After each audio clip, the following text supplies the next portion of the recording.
Tiago abre-se para novas experiências e começa a aproveitar sua juventude. Abandona paradigmas e deixa o passado para trás.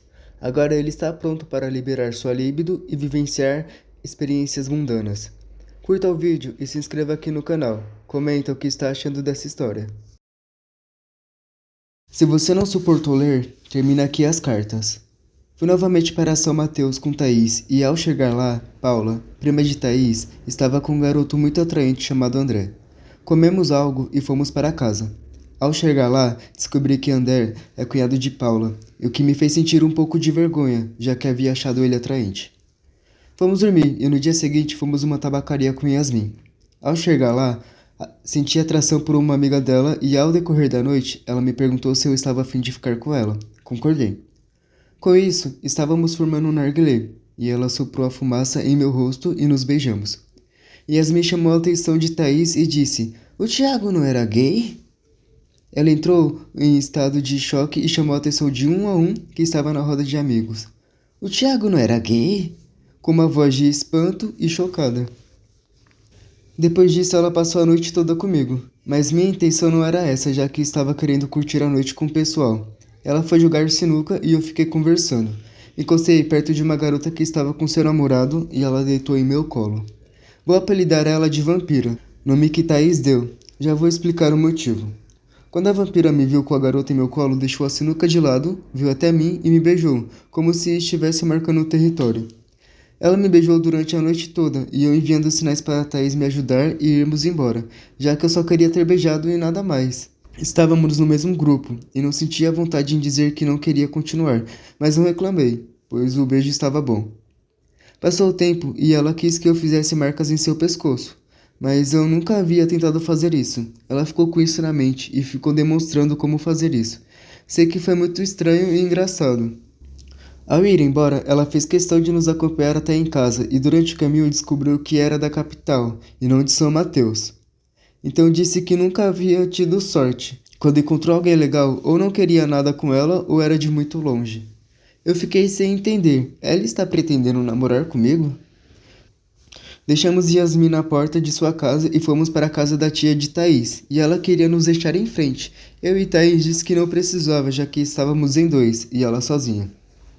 No dia seguinte, quando acordei, meu pescoço estava com um chupão gigantesco, e Thaís ficou me zoando por horas.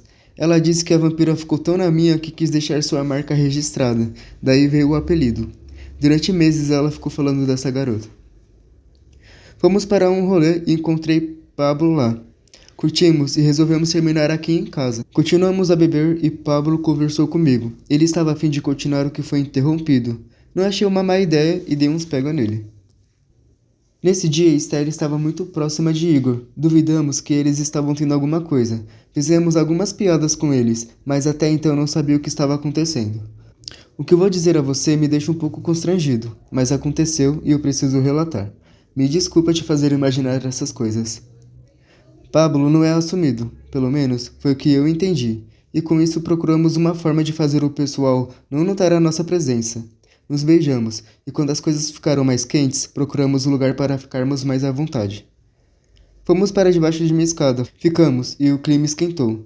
Eu não sou de ter medo e estava de saco cheio de tudo. Vou aproveitar a situação e perder logo essa virgindade. Nesta época, eu já havia completado 21 anos. No fim de semana seguinte, fomos para uma festa e Eduardo me apresentou Ítalo, um conhecido do Leonardo, que não o via desde 2015.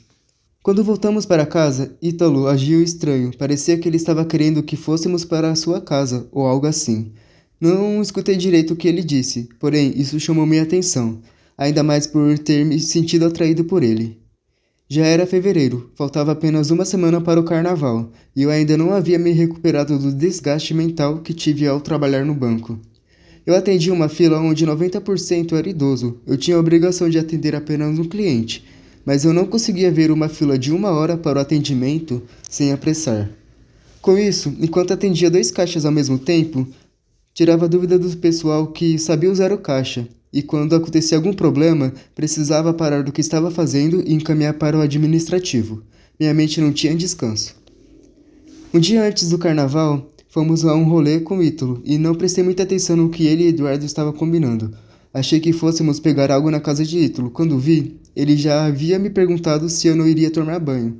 O pessoal resolveu dormir lá, e eu, bom, fiquei um pouco constrangido, mas mesmo assim fui. Passamos o dia todo bebendo. Eles compraram muita cerveja.